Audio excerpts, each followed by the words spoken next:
नमस्कार। YouTube class में आपका स्वागत है और हम पढ़ रहे हैं BCom part first paper second का टॉपिक इम्परफेक्ट कंपटीशन यानी कि अपूर्ण प्रतियोगिता। प्रतियोगिता की मात्रा, प्रकृति, बाजार की स्थिति के आधार पर हम प्रतियोगिताओं का नाम देते हैं कि यह पूर्ण प्रतियोगिता है, अपूर्ण प्रतियोगिता है या एकाधिकारात्मक बाजार है। सबसे पहले पायरोस्त्राफा नामक अर्थशास्त्री ने अपूर्ण प्रतियोगिता को 1933 में इसके बारे में अपने विचार व्यक्त किए थे। अपूर्ण प्रतियोगिता का अर्थ। अपूर्ण प्रतियोगिता किसी एक स्थिति विशेष का द्योतक नहीं होती, बल्कि उन सभी स्थितियों की वह क्षेत्र है जिसमें क्रेताओं और विक्रेताओं की संख्या अपेक्षाकृत कम होती है।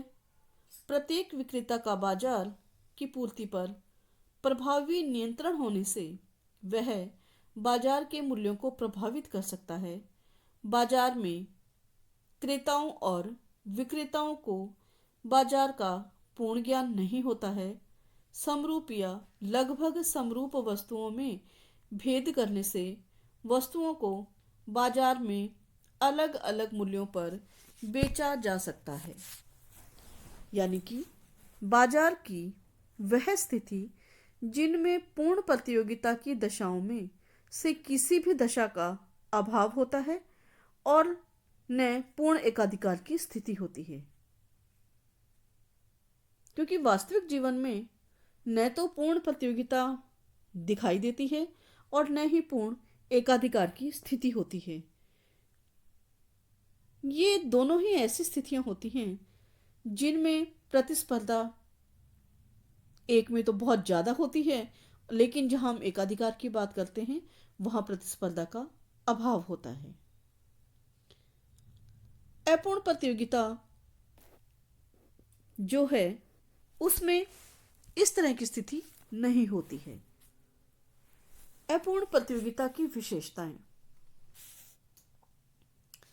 क्रेताओं और विक्रेताओं की संख्या अपेक्षाकृत कम होती है और कुछ विक्रेता या क्रेता अपनी मांग या पूर्ति की दशाओं को प्रभावित कर सकने में समर्थ होने से वे वस्तु की कीमत पर भी प्रभाव डाल सकते हैं। क्रेता और विक्रेताओं को बाजार की संपूर्ण स्थिति का ज्ञान नहीं होता है। उनकी अज्ञानता के कारण वस्तु की समस्त बाजार में एक सी कीमत न होकर कीमत में भिन्नता हो सकती है। वस्तु विभेद होता है, चाहे यह विभेद काल्पनिक हो या वास्तविक। यह वस्तुओं के गुण, आकार, वजन, पैकिंग आदि में हो सकता है, साख की सुविधाओं के कारण हो सकता है और विक्रेता की स्थिति के कारण हो सकता है कि ग्रामीण विक्रेता है या शहर में उसका विक्रय किया जा रहा है। क्रेताओं विक्रेताओं के पारस्परिक व्यवहार के कारण हो सकता है।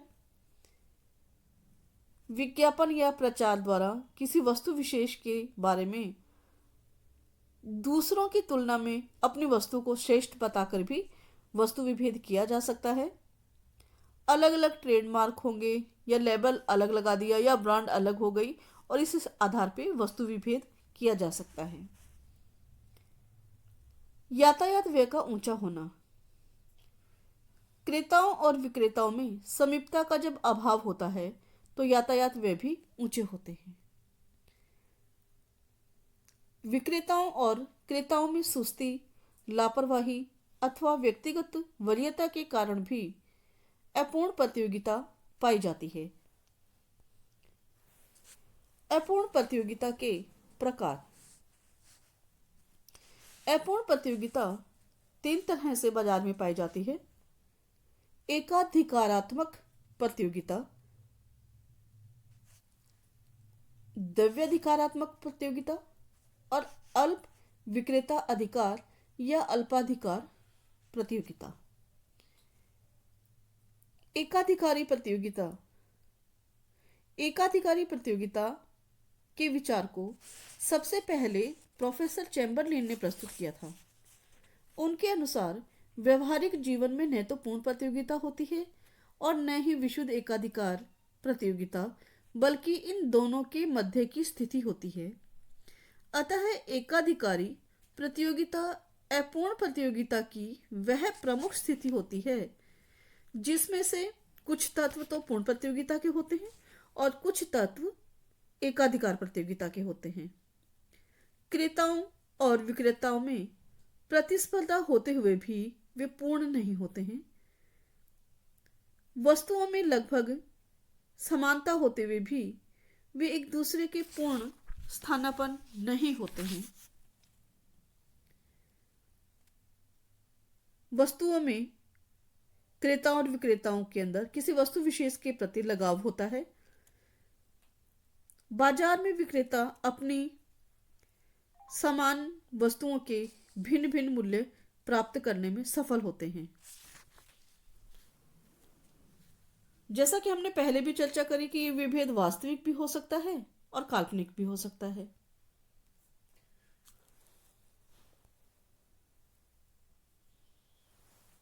दूसरा है हमारे पास में द्रव्याधिकार या द्विअल्पाधिकार प्रतियोगिता। द्रव्याधिकार या द्विअल्पाधिकार प्रतियोगिता अपूर्ण प्रतियोगिता बाजार की वह स्थिति है जिसमें वस्तु के केवल दो ही उत्पादक, विक्रेता या पूर्तिकर्ता होते हैं और दोनों ही एक दूसरे की वस्तुओं का या एक ही वस्तु का उत्पादन या विक्रय करते हैं, अथवा दोनों की वस्तुएं लगभग एक समान होती हैं। जब दोनों विक्रेता एक ही प्रकार की प्रमाणिक वस्तुओं का विक्रय करते हैं तो इसे द्विअल्पाधिकार प्रतियोगिता भी कहा जाता है। इसमें प्रत्येक विक्रेता की मांग वक्र ऋणात्मक और ढालू होता है। इस प्रतियोगिता की स्थिति में मूल्य निर्धारण में दोनों विक्रेताओं में परस्पर निर्भरता रहती है। दोनों में अल्पाधिकार की भांति कीमत में स्थायित्व की प्रवृत्ति होती है और यथासंभव समझौते द्वारा बाजारों को बांटकर अलग अलग बाजारों में एकाधिकारी के रूप में मूल्य निर्धारित करते हैं ताकि उन्हें अधिकतम लाभ मिले, लेकिन फिर भी एक दूसरे की प्रतिस्पर्धा का भय बना रहे। तीसरी प्रतियोगिता है अल्पाधिकार प्रतियोगिता। यह अपूर्ण प्रतियोगिता का वह स्वरूप है जिसके अंतर्गत किसी वस्तु के पूर्तिकर्ताओं अथवा विक्रेताओं की संख्या बहुत कम होती है। अल्पाधिकार बाजार की वह स्थिति होती है जिसमें वस्तु के बहुत ही थोड़े उत्पादक या विक्रेता होते हैं। अल्पाधिकार में सभी विक्रेताओं या उत्पादकों की वस्तुएं एक समान भी हो सकती हैं और उनमें वस्तु विभेद होते हुए भी लगभग समानता बनी रहती है। इस अल्पाधिकार के भी कई स्वरूप हो सकते हैं, जैसे कि जब सभी फर्में जिनकी संख्या थोड़ी होती है एक ही समान वस्तु का उत्पादन या विक्रय करती है तो विशुद्ध अल्पाधिकार कहा जाता है। और दूसरा, जब प्रत्येक फर्म वस्तु या उत्पादन विभेद अधिकार के अंतर्गत करती हैं। तीसरा, जब विक्रेताओं में परस्पर निर्भरता और पूर्ण संबंध रहता है। मूल्य, उत्पादन तथा बाजार के बारे में सामूहिक निर्णय लिए जाते हैं तो उसे सामूहिक अल्पाधिकार कहा जाता है।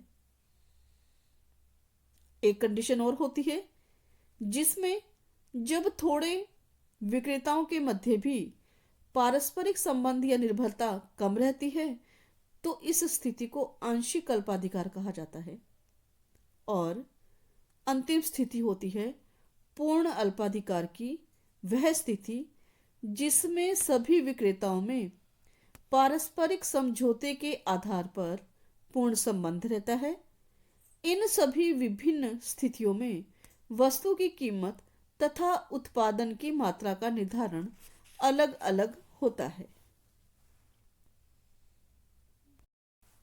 जब हम एकाधिकारी प्रतियोगिता की बात करते हैं तो एकाधिकारी प्रतियोगिता के अंतर्गत हम परिभाषा इसकी हम जान चुके हैं, फिर भी एक बार दोबारा जान लेते हैं कि एकाधिकारी प्रतियोगिता अपूर्ण प्रतियोगिता की वह प्रमुख स्थिति होती है जिसमें पूर्ण प्रतियोगिता एवं एकाधिकार दोनों के कुछ कुछ तत्वों का समावेश होता है। इसमें जब हम प्रतियोगी बाजार के अंदर व्यक्तिगत विक्रेता या फर्म का मांग वक्र अगर हम देखते हैं तो यह मांग वक्र ऋणात्मक ढालू होता है। जैसे कि चित्र के अंदर हम देख रहे हैं ए आर बराबर डी, यानी एवरेज रेवेन्यू इसकी जो है हमारी वो डी यानी डिमांड के बराबर होती है, और एम आर मार्जिनल रेवेन्यू हमारी जो है वो डॉट डॉट लाइन के अंतर्गत दिखाई गई है। एकाधिकारी प्रतियोगी बाजार में व्यक्तिगत विक्रेता या फर्म का मांग वक्र एडी है जो ऋणात्मक ढालू है, अर्थात अपनी वस्तु की अधिक मात्रा केवल मूल्यों में कमी द्वारा ही वह बेचने में समर्थ हो पाता है। यहाँ एम आर वक्र सीमांत आय वक्र बताता है हमें, जो कि औसत आय वक्र की अपेक्षा अधिक ढालू होता है। यानी कि अगर यहां प्रतियोगी को अपने बाजार के अंदर वस्तु बेचनी है तो उसे अपने मूल्यों में कमी करनी होगी, तभी वह उसको बेच पाने में सक्षम होता है। इस बाजार के अंदर वस्तु विभेद के कारण या समरूप वस्तुओं के कारण, क्योंकि काल्पनिक वस्तु विभेद होता है यहाँ पर, अपेक्षाकृत अधिक कीमत पर एक बार तो वह उस वस्तु का मांग वक्र ढालू अवश्य होगा, और इस ढालू वक्र के कारण ही उसे अगर अधिक मूल्य पर या अधिक कीमत पर उसे माल बेचना है तो वह समर्थ नहीं हो पाएगा। यहाँ पर वस्तु की अधिक मात्रा केवल मूल्यों में कमी के द्वारा ही संभव हो पाती है। पूर्ण प्रतियोगिता एवं अपूर्ण प्रतियोगिता में अंतर या तुलना। पूर्ण प्रतियोगिता में अनेक क्रेता और विक्रेता होते हैं। अपूर्ण या एकाधिकारी प्रतियोगिता में विक्रेताओं की संख्या अपेक्षाकृत कम होती है। बाजार का ज्ञान। पूर्ण प्रतियोगिता में क्रेताओं और विक्रेताओं को बाजार का पूरा पूरा ज्ञान होता है, अतः क्रेता सस्ते बाजार में ही खरीदते हैं तथा विक्रेता महंगे बाजार में वस्तु बेचते हैं। जबकि अपूर्ण प्रतियोगिता के अंतर्गत क्रेताओं और विक्रेताओं का बाजार का पूरा पूरा ज्ञान नहीं होता है, अतः अज्ञानता, पसंदगी व विवेकहीनता के कारण वस्तु को अधिक कम मूल्य में खरीदते हैं। स्वतंत्रता। पूर्ण प्रतियोगिता में क्रेताओं और विक्रेताओं का प्रवेश या बहिर्गमन पर कोई रुकावट नहीं होती है, वे पूर्णतः स्वतंत्र होते हैं। जबकि अपूर्ण प्रतियोगिता में क्रेताओं और विक्रेताओं के प्रवेश या बहिर्गमन पर उतनी आज़ादी नहीं होती है, उसमें कुछ रुकावटें होती है। वस्तु विभेद।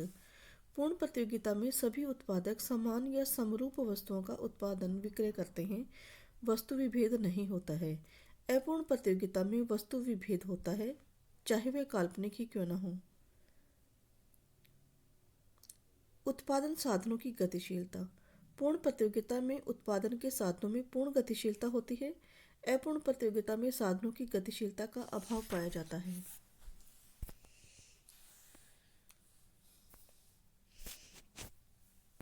मांग वक्र। पूर्ण प्रतियोगिता में प्रत्येक विक्रेता के लिए मांग वक्र पूर्णतः लोचदार और एक बड़ी रेखा के रूप में होता है, अर्थात AR बराबर MR होता है। व्यक्तिगत विक्रेता दिए गए मूल्य पर इच्छानुसार वस्तुएं बेच सकते हैं, जबकि अपूर्ण प्रतियोगिता में प्रत्येक व्यक्तिगत विक्रेता का मांग वक्र ऋणात्मक या ढालू होता है तथा AR वक्र MR वक्र की अपेक्षा धीमी गति से गिरता है। मूल्य नियंत्रण। पूर्ण प्रतियोगिता में मूल्य पर कोई नियंत्रण न होने से मांग और पूर्ति की सापेक्षिक शक्तियों का संतुलन स्थापित होता है। व्यक्तिगत फर्म मूल्य का निर्धारक नहीं होती है, बल्कि मूल्य की स्वीकारक होती है। फर्म की स्वयं की कोई मूल्य नीति नहीं होती है। इसमें हम पढ़ चुके हैं कि उद्योग ही मूल्य निर्धारित करके फर्म को देता है। जबकि अपूर्ण प्रतियोगिता में कृत्रिम नियंत्रण होने से मूल्य का नियंत्रण स्वतंत्र रूप से मांग और पूर्ति से न होकर के व्यक्तिगत विक्रेता की नीति के अनुसार होता है। अर्थात प्रत्येक विक्रेता अपनी स्वयं के मूल्य नीति का निर्धारक होता है। लाभ मात्रा।